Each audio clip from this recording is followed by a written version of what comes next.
If you want a divorce, you will be divorced. The question is, where are you going to be at the end of your divorce? Are you going to be in the financial position that you want to be in? Are your kids going to be stable? Are you going to be living where you want to be? Emotionally, are you going to have to spend the next 10 years of your life in therapy healing from the divorce? Or are you going to be kind of okay?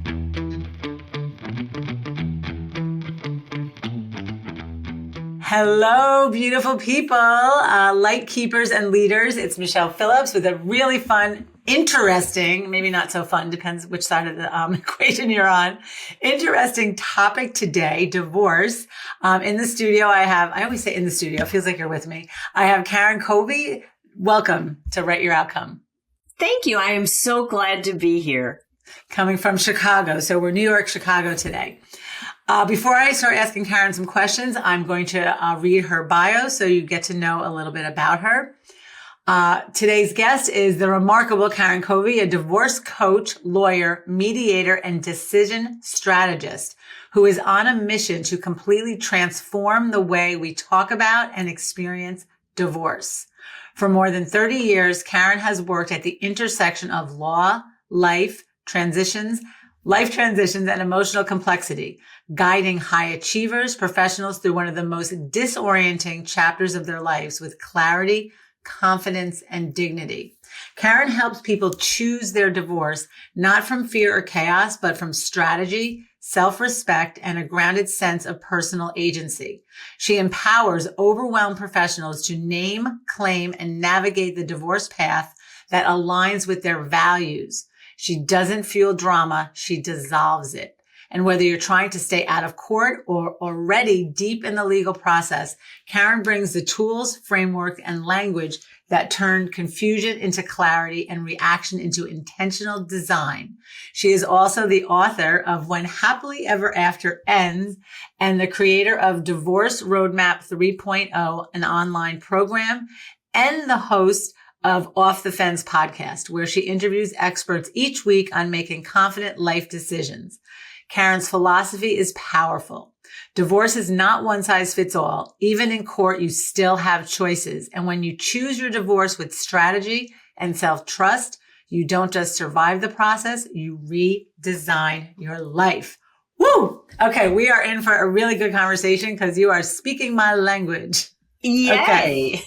Okay. So yeah, because we'll talk about my divorce later. But anyway, how did there's a lot of typical lawyers out there and we hear all the horror stories. I just watched the new War of the Roses, which I can't remember what it's called, but there's a new version out now.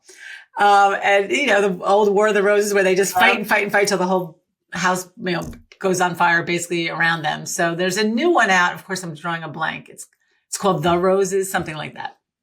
But what led you, Karen, to change your outcome and start writing this new transformational script around divorce? Well, I was a divorce coach. Let me start. Before I was a divorce lawyer, I was a trial lawyer. I worked for the government. So I had a decade of experience before I started divorce law. So when I came to divorce court the first time, I literally looked around and went, this makes no sense. I mean, it didn't make sense to me. And I am a lawyer, right? Yeah. So from the beginning, I kept looking for that better way to do it, right? So I decided I'll be a mediator. That was better, but it's still not perfect. Then I went to collaborative divorce. I became an arbitrator. I did all the things, but it still wasn't great. People were still fighting, destroying families, costing themselves a fortune, right? So one day I was in my office and my secretary was sitting outside the desk. It was hot. I had my door open and I had a client interview, did the interview, client leaves. I went over to the secretary and she said, no one else does that, right? Mm. And she had worked for all the big law firms in Chicago. And so I looked at her and said, no one else does what? Does what? Right? What did I just do? And she said, well, you just sat down for an hour and a half and you told the person, here's how this works. Here's what your choices are. Here's the different process. You can do this, do this, do this, do this, or which one do you want to do? And I said, well, if the other lawyers aren't doing that, what are they doing? And she said, here's a contract, sign here. Mm. And I was horrified. And in that moment, I realized that what the lawyers are doing to people is they are not telling them what the client needs. They're saying what the lawyer does. But the client is so emotional that they hear, oh, I must need to litigate my divorce because that's what the litigator said. You go to a mediator, they're going to say, we can work this out. It's the same it's the same facts, but you're hearing different things because different professionals are telling you what they do. So I said, okay, this makes no sense to me. I feel like I have an obligation to educate people about what their choices are so that they can make the one that's best for them, because divorce isn't one size fits all, right? Well, that led me on this journey of coaching, because coaching is more geared towards education, guidance, advising what lawyers used to do. Lawyers used to be the trusted advisor for the family, right? Now it's more transactional. And so I said, all right, I want to go more into what a lawyer used to do, be the coach, right? And I tried to do both for a while. That didn't work very well, because I could have my entire day tomorrow planned with coaching calls. I get a notice of an emergency motion, 5:00 tonight. Bam, there goes my day. I got to be in court, right? So I had to choose, and I said, I see the gap between what lawyers provide and what people think they provide. And I know what people need because I've been doing this for decades. Let me slide into that. And that's how I became a coach. Oh my gosh, I love it. So I had my own divorce, and it was interesting because when it started, I said, I don't know. I just said to him out of intuition, I said, I want us to have a spiritual divorce. And he was like, what the heck is that? I said, I don't know. I said, but we actually loved each other enough to be married. So we should be able to figure this out. And like now, there's a term for it, something like positive uncoupling or something. I don't know what the term is. But at the time, I just knew there was something different that I wanted. And it took us a good 3 years for our emotions to calm down to the level where we could actually talk and not get all fired up, so that we were able to say, you take this, and we had one lawyer. We paid a couple $1,000s. It wasn't a lot, or whatever it was. And it just seemed very clean for us. But it took us a while to get there because there was nobody like you there for us. So when I read your bio, I said, oh my gosh, this is the best thing ever. And it's all about, and I remember actually, let me ask you a question first. So now you're doing this, and are you advertising this, or are people just finding you? Like, how do you, is this just you're already in business doing it, so you're just doing it different? Both and all of the above, right? So I am focused exclusively on coaching. I thought when I started this journey, I'd be able to help people all across the United States. I was surprised to discover I am now helping people all over the world, because I take people from the point where they're trying to figure out, do I stay or do I go? And that's a universal that early. Right. So because people get stuck at that spot for about 7 years. Normally. Yeah. So, see? And so I help them figure that out. And then what you did actually was brilliant. Your intuition did not lead you astray, because the first step in any divorce, in the process that I used to guide my clients, is deal with your emotions, because emotions drive divorce. And when you are so spitting mad, you can't even be in the same room together. That's not a way to have an amicable divorce. It's just not going to work, right? So by letting some time pass and working on your own emotions and processing your own feelings, and your husband doing the same, you got to the point where you could deal with this like two normal humans rather than, soldiers at war. Yeah, because our brains weren't emotionally hijacked anymore. So when someone comes, but I teach this also. So I teach emotional intelligence and positive psychology. So some regular people that don't know emotional intelligence, don't know, all these things. And you're telling them, okay, let's take some time. And, how does that go over with them? Are they like, okay? Are they against it? What's their first reaction? Everybody wants to be done yesterday. Yeah. Okay. Well, actually, I shouldn't say everybody. Right. There's two kinds of psychology in divorce. The psychology of the person who made the decision that they want to divorce, and the psychology of the person who just got blindsided and says, wait, what? I want to work on the marriage, right? Right. two different headspaces. And what people need to understand is that the psychology is different and the emotional timeline is different. The person who's decided it's right, we need to divorce for everybody's better, higher good. Yeah. They've been thinking about it for a long time. They've been working on it. They've been processing it. The person who just hears, I want a divorce from their spouse, they just got hit out of the blue most of the time, which is interesting because the person who decided says, how could they not know? No. This was, our marriage was so bad. How could they not know? And they underestimate the power of the human brain to live in denial, right? We see what we want to see. So that spouse who didn't see the divorce coming now needs time to do all the emotional processing that the other spouse has already done. And if that first spouse doesn't give the second one time to do that, that's when you have a war, because that person digs in, they fight everything. They're not emotionally ready to move forward. Whereas the person who wants to be done yesterday, if they can just relax a little and breathe and give the process time to work through itself and the other spouse time to process their emotions, things go a whole lot smoother. So you're saying something now, and you said something earlier about, when they first go to a lawyer, the lawyer's telling them what they do, and people are so distraught. I mean, this is like nobody gets married expecting to be divorced. No. So the emotions, there's a lot of cloudiness and no clarity in this.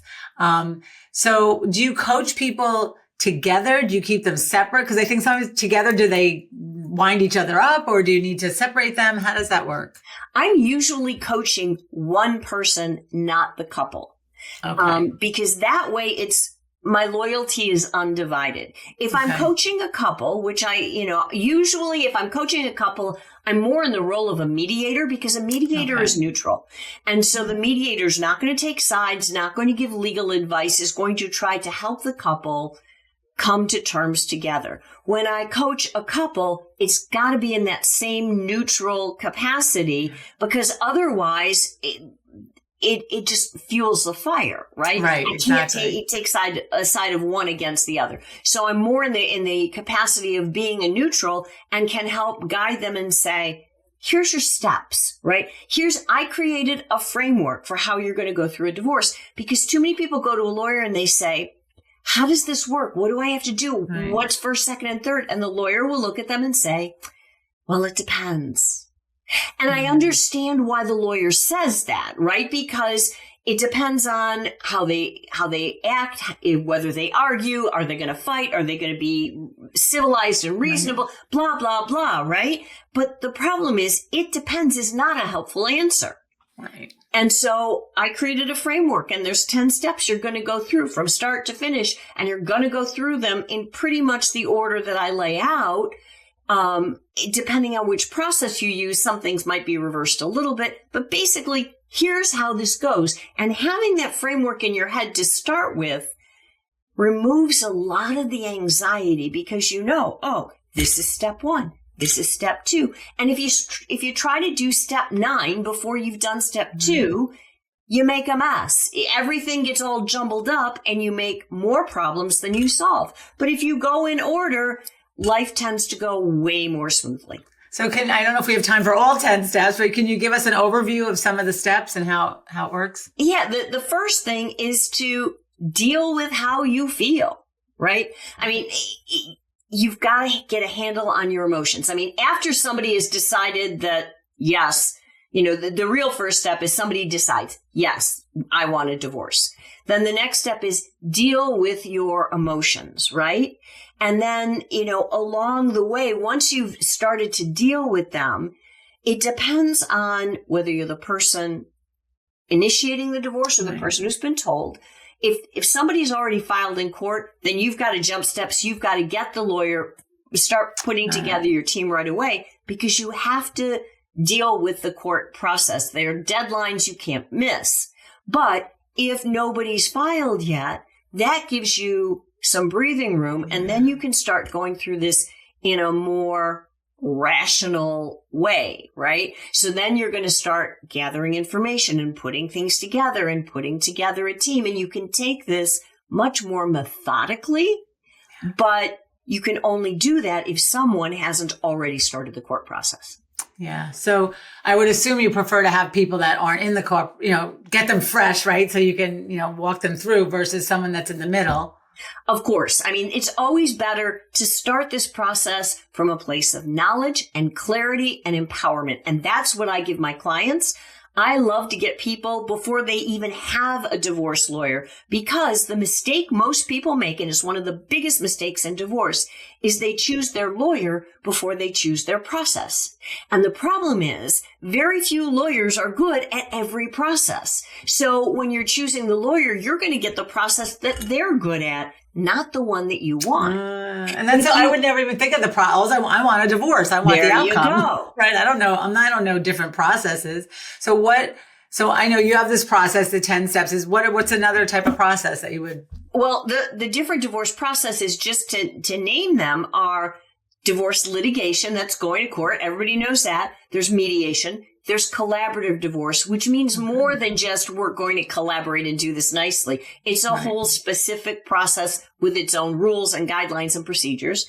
There's arbitration, which isn't available everywhere, but is in some places. And arbitration is like hiring a private judge, right? Okay. There's various kinds of negotiation. There's what I call a kitchen table divorce, where you and your spouse sit down at the kitchen table and you work it out. Doesn't work for everybody, but if it'll work for you, that's the cheapest, fastest, most efficient way to do it. Or you can have attorney-assisted negotiation or attorney negotiation. In other words, the two lawyers write letters back and forth. I want this. My spouse wants that, blah, blah, blah. And then there's the DIY version, which I never recommend to anyone to do it totally alone. But these days, divorce lawyering has evolved. And now you can hire a lawyer just for consultation. You can hire a lawyer just to draft the documents, and you can walk yourself through the system. Or you can hire a lawyer to draft the documents and just walk you through the system, but not do the whole represent you every step of the way. You're just giving them your agreement. They're writing it up and walking you through. So there's a lot of ways that you can get legal advice, which everybody needs, without having to go to court and do the whole fighting in court thing that used to be the only way to do it. Yeah. And where did that even come from? I guess it's just, I don't know, that typical, we're going to fight, go for everything, spend all this money in court. Like, how did we even get there in the first place? Do you have any insight on that? Absolutely. Because divorce is a legal contract. And the only one who can dissolve that legal contract is a judge. Okay. So you've got to be in court. And that's true of all of the different divorce processes. Whether you mediate, use collaborative, no matter what you do, you have got to take your paperwork at some point and get a judge to sign off. And the judge has two jobs. One is to make a decision if you can't make a decision yourself. So if you're fighting. And number two, to make sure if you've agreed that the documents that you've got in front of them and the agreement you've made is fair and equitable. And that's, of course, debatable. I have a good friend of mine, a former mentor, a coach, someone who was coaching long before I was, used to say, fair is the 4-letter F word of divorce. Yeah. Because what's fair to you is going to be different than what's fair to your spouse, who's going to be different than the judge, and so on and so forth, right? But the judge is basically going to look at your agreement and say, does it pass the smell test? Is somebody getting everything and the other person's getting nothing? The judge might not sign off on that agreement. And what they're really, really picky about is somebody taking care of the kids? Are the provisions regarding the children in the children's best interest? That's what the judge cares the most about. Hello, it's Michelle Phillips interrupting this podcast to talk about my brand new book, Energize Your Happiness. Tap into your personal energy and shape your destiny. I have spent 25 years researching, testing, and working with high performers. And most people think that happiness is something you earn after you succeed. I am here to tell you that we have it backwards. Happiness is a habit, and it is the fuel for everything that comes next. When I learn something and it helps me in my life, I want to share it with you. I want you to have more fulfillment. I want you to have more energy. And in Energize Your Happiness, I teach you how to manage your energy, not just your time. So you can lead yourself with clarity. You can regulate your emotions and stop running on empty. This isn't about positive thinking. It's not about pretending that life is easy. It is a practical, science-based approach that blends neuroscience, habits, and intentional mindset shifts that help you move out of stress into flow and right outcomes you actually want to live. When you learn how to apply the things that I talk about in this book, you don't just feel better, you make better decisions, you show up stronger, and you create results that last. So I am so excited about this book. I want to shout it from the rooftops. So right now, if you have not read it, I want you to go to energizeyourhappiness.com and I will send you a personally signed copy. You could go to lulu.com. You could go to amazon.com. And if it's already helped you have a better outlook, feel better, sleep easier, please, I would so appreciate a review if you are called to do this. We are all in this together, and I want you to be happy. I want you to feel fulfilled. And that's why I'm so passionate about sharing this message with you. Thank you so much for listening. Let's get back to the podcast. It's so interesting because I think, the more we evolve as humans and the more we can have communication, have conversations, but most of us have not been taught to regulate our nervous system, to deal with our emotions. So then when we get into the situation like divorce, and when I think of a lawyer, it's a defense, right? There's already defense there, right? The lawyer's there to defend you. So you're already on the defense. So can you give us a success story of someone who has gone through your 3.0 program and, how do they come out on the other end? They come out really well, actually, because if they go through the whole program and first of all, they're clear.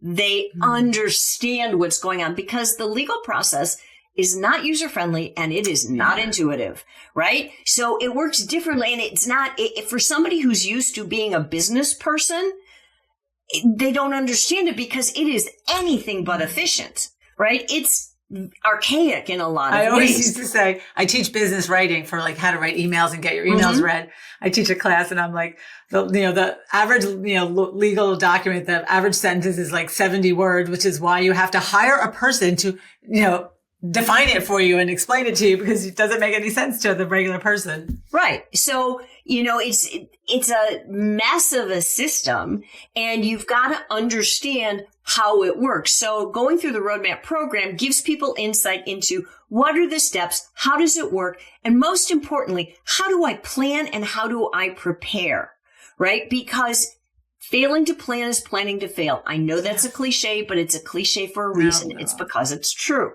Right? So you've got to understand, you've got to be prepared. The more prepared you are, the better you're going to do. And you've got to start, as Stephen Covey, who is unfortunately no relationship to me, as he would say, you got to start with the end in mind.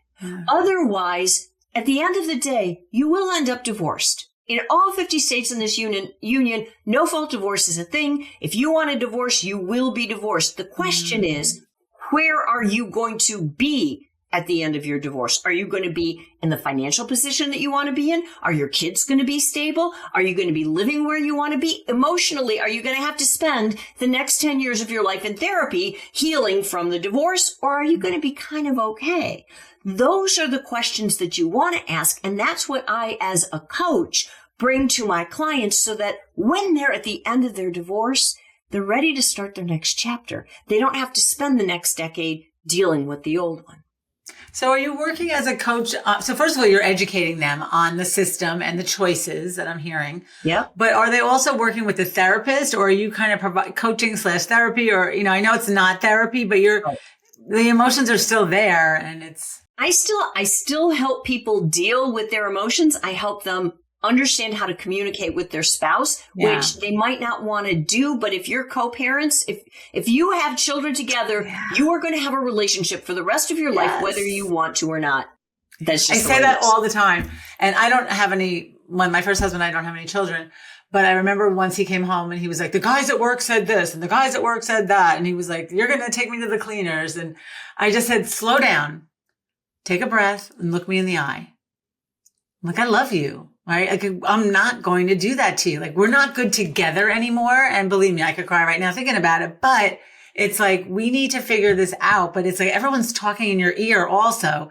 So to have you giving them the hope and the belief that there is a different way. I love giving new vision to divorce. Doesn't have to be that traditional. When I moved out to Long Island 7 years ago with my now husband, and when they threw me a going away party in my old town, my ex came to the party and people were like, your ex is at the party? And I'm like, yeah, because we're still friends and we don't have children. So we don't have to be.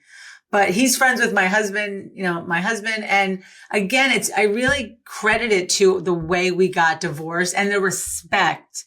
Don't get me wrong. We had some knockdown, drag out, fights and, crying and yelling matches. But at the end of the day, we respected each other. You make a really good point because people think that an amicable divorce means an easy divorce. Oh, no. There is no easy divorce. I don't care how you do it. It's never easy, but being amicable makes it at least civilized versus the people who have spent a decade in court or more. Is that how long people spend in court? Oh yeah, they can. If you really want to fight, I know people who I know one particular person who spent over 2 decades in court fighting. They're still fighting over money. Like, you're wasting your whole life in court when you could be moving on. So how do you get that through people's heads? That you don't. They have to come to the realization themselves.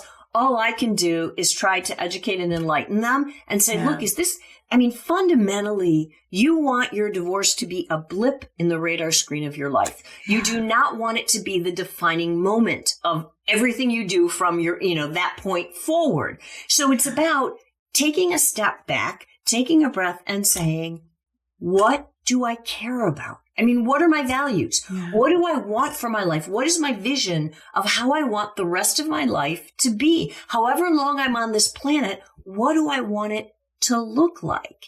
And if you don't want to spend it fighting in court, then you've got to affirmatively do something to stop that. And part of it is who you married. If you married somebody who is hell-bent on, the scorched earth policy of divorce, then you have a tough decision to make. Are you just going to walk away and say, I'm done, take everything? I've known people who have done that. And as a lawyer, it gives me the shakes, right? Because my job as a lawyer was to protect people. And I would say, you don't have to do this. You don't. And I've had people look at me and say, Karen, it's my life. This is what I want. I'm going to, I will do this and this and this and not that and that and that. Make it happen. Well, peace of mind is important and everything has a price. And I like what you said about, you want your divorce to be a blip on the screen of your life. Yep. I don't even know if I did want to be a lawyer for someone who was fighting for a decade.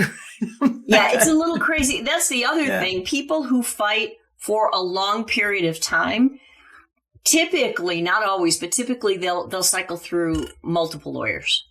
Yeah, because they wear you out. I would think they would wear you out. Oh my gosh, that's crazy.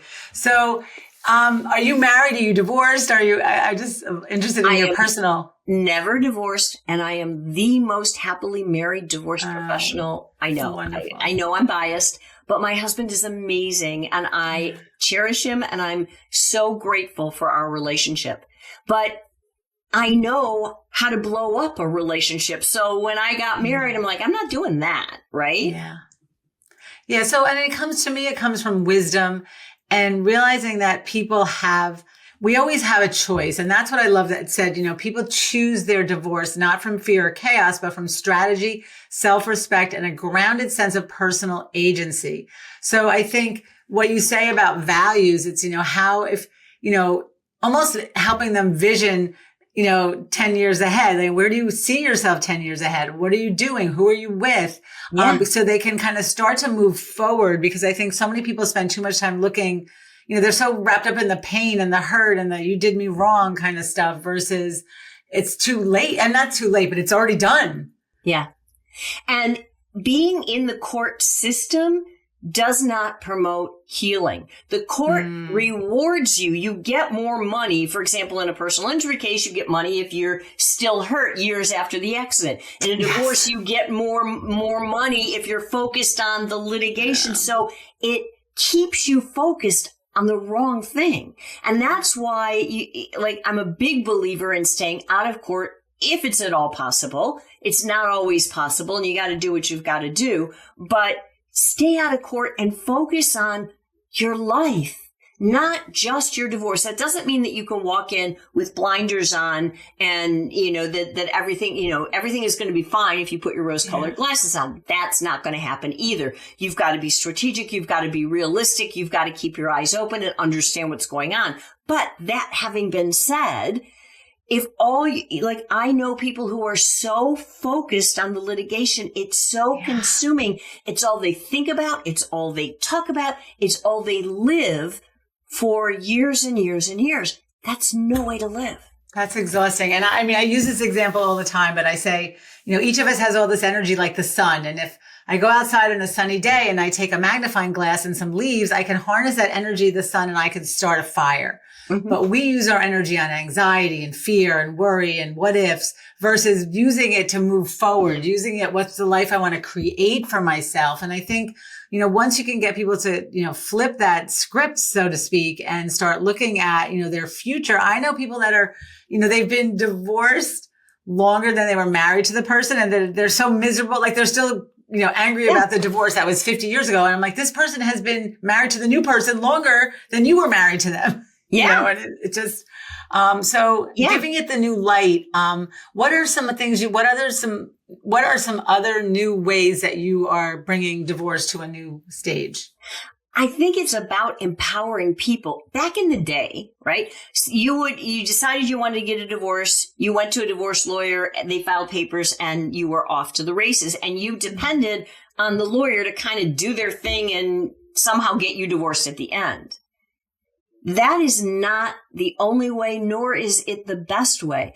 I help empower my clients to take control of their own divorce. And people say, yeah, but Karen, I don't want that job. That's not what I signed up for, right? The problem is nobody, not your lawyer, not your therapist, nobody is going to care more about your life than you do. So if you don't take control and you don't become the CEO of your own divorce, nobody's going to play that role or fill that role for you, and you're not going to do as well. And the other thing is, divorce, as awful and as ugly and as painful as it is, I've seen so many people grow through the process. You are going to be a different person at the end of this than you are when you start it. And you can either be a miserable, angry, upset person, or you can have confidence in yourself. Yeah. You can realize that you can do so much more than you thought you can do. You can do hard things and come out and be on top. Like, I've seen clients who have just grown and blossomed and done amazing things after their divorce because of what they learned along the way. Yeah. I mean, I'm a poster child for that. Tongue in cheek, or I tease my ex-husband. I said, I would marry you again tomorrow, knowing it would end in divorce because of who I became with you and going through that process. Because he really, he taught me a lot during our happy years. He taught me a lot during our unhappy years. And it really helped me grow as a person. And again, that perspective is so important, for people to get. So I keep coming back to education. You're really educating people in a brand new way of looking at it. When it comes to like finances or how to raise the kids, and people just can't agree, like, what's the strategies to get people to kind of come to the table and figure it out?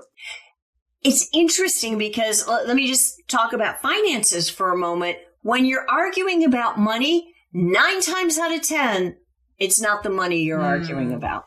It's what does the money mean to you? It's what's your money story. It's what's your energy around money. It's about what's underneath that. Like, you're trying to get back at your spouse for something that they did. It's like, oh, you cheated on me. I'm not going to give you what you want financially. And so it's about so much more than what is on the surface. And the same thing is true with kids, although with kids, there's even more of an emotional pull because they're your children and you want the best for them. And the hardest thing is when what you think is best is different than what your spouse thinks is best. And it's having to come to terms with the fact that in today's world, most of the time, not all, but the most of the time, judges lean towards a 50-50 split in decision making, in time with your kids. So you're going to lose time with your children and they are going to be parented by your spouse. And it may be different and you're going to have to learn how to live with that.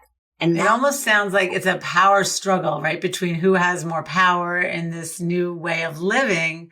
I have a friend, shout out to you, Bobby O, he listens to all my podcasts and he's a divorce lawyer also. And I think he told me once something about, he calls it the last canoe. And I'm like, what is the last canoe? He's like, at the end of a divorce, someone's like, I want the canoe. And then they get the canoe and they really didn't want the canoe, right? It was nothing about the canoe or the puppy or, they just wanted that final.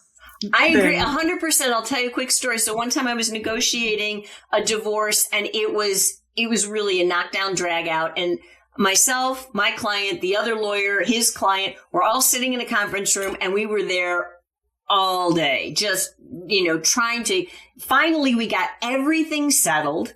We were done. The clients were walking out. The husband turned to the wife or the wife turned to the husband. I don't know which one it was and said, what about the vacuum cleaner? Well, all of a sudden, the entire day's worth of negotiations was about to go out the window over the vacuum cleaner. So the other lawyer, who thank heavens he was a reasonable person, right? And so he's looking at me, I'm looking at him, and we're like, wait. Like, is this some kind of special vacuum cleaner? What is this? And they're like, no, it's a Hoover. But I bought it for my blah, blah, blah. And they start fighting over it. And he just very calmly reached into his pocket, took out a quarter and said, you're not doing this. Heads or tails. Yeah. I'm laughing because it's funny, not funny. Because when you're in the throes of these emotions, it's not funny. As an outsider and someone who's been through on the other side, it now is funny. Because I walked away from the house, the furniture, and my mother said, what about the Thomasville, dining room set? I'm like, Mom, I love you, but it's a dining room set and I don't need it. So again, I love that you're giving this new face to divorce and that, we do live in a society where, I always tease, but if you wanted to change your job, nobody would question. If you wanted to buy and sell a new house, nobody would question. And my husband, I always say, like, he's still a good person. He just wasn't good for me anymore. So I think that's the thing. Like, you're not kind of throwing out the baby with the bathwater. The relationship isn't working and that's okay. If two people grow at different rates, and then we can move on with our lives. So I'm really a proponent of what you're doing. Is there any final words let me ask you this question before I get to the final.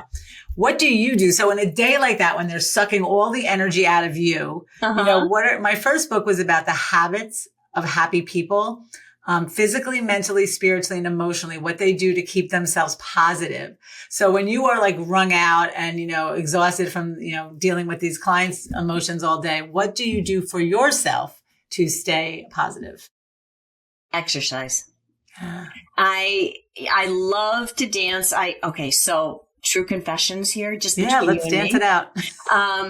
On the side, I've been a group fitness and Zumba instructor for almost as long as I've been a lawyer. So that keeps me from killing anybody, right? I have a really rough day at work and then go and focus on something totally different, just moving my body through space. And now I have a new puppy, so I can walk him and a dog is amazing because he's so happy. He's always happy. And it makes such a big difference to look at another creature who's got positive energy and separate yourself from all the negativity. I love it. What kind of dog did you get?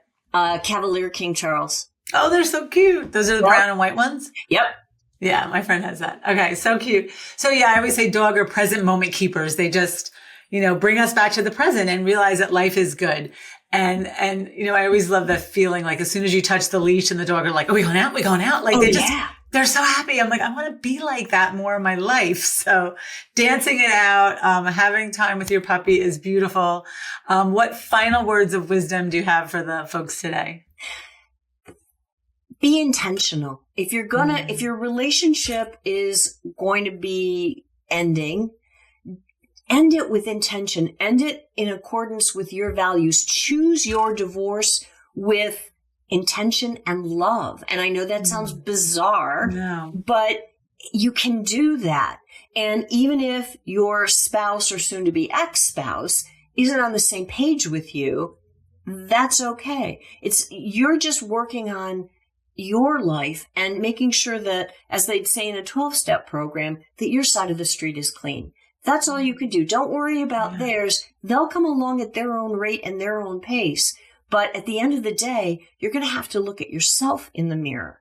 And so the way that you do this matters. It matters in terms of what your outcome is and where you end up. And are you ready to start the next chapter in a better place? Yeah. So such great advice. Thank you, Karen, and such great wisdom and being intentional about how you divorce. Where can people find you? Where could they buy your book? You can find everything at KarenCovey.com. That's KarenCovy.com. There's no E in my version of Covey. Everything follows from there. I'm Karen Covey on all the socials. I'm on Amazon, Karen Covey, same thing. Please, if you are in the middle of divorce, if you are contemplating divorce, you need to read this book, because I will tell you from experience, having an intentional divorce makes such a difference in your life. And I'm just so proud of how I handled it. And I love that you are spreading this teaching into the world and really teaching people how to do this a different way. So thank you so much for being on Write Your Outcome today. You're welcome. Thank you for having me. Thank you. Okay, folks, that is Michelle Phillips with this episode of Write Your Outcome. Make sure you get to write your outcome every minute, every hour, every week, and make it a great day. That's a wrap for today's episode of Write Your Outcome with me, Michelle Phillips. If something sparked in you and you enjoyed this podcast, please don't forget to rate, review, and share it with someone who needs to hear this message. Let's keep these ripples going and make it a great